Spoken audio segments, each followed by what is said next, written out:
বাংলাদেশের জাতীয় সংসদ প্রথম মহিলা স্পিকার কে? শিরীন শারমিন। এটা আসবে না বর্তমানে। মুক্তিযুদ্ধ গণতন্ত্র দৌড়ান কোথায় অবস্থিত? ঢাকা বিশ্ববিদ্যালয়। খুবই ইম্পর্টেন্ট একটা প্রশ্ন। কোন দেশের প্রধানকে ভাইস চ্যান্সেলর বলা হয়? জার্মানি। মুক্তিযুদ্ধ ভিত্তিক প্রামাণ্য চলচ্চিত্র কোনটি? Liberation fighters. স্টপ জেনোসাইড এর লেখক কে? জহির রায়হান।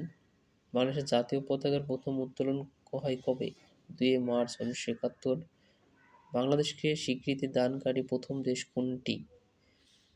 ভারতও আছে, ভুটানও আছে, তবে প্রথম স্বীকৃতি দানকারী ভারত নয়, ভুটান 6 ডিসেম্বর।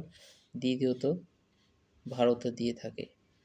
সো আমরা ভুটানকেই প্রথমটা ধরবো। আরব দেশের কোন দেশ প্রথম বাংলাদেশকে স্বীকৃতি দান করে? আরব দেশের কোন দেশ প্রথম স্বীকৃতি দান করে? ইরাক। তুরস্কের রাজধানীর নাম কি? আলাস্কা। ড্রোন কি? ড্রোন হলো চালকবিহীন বিমান।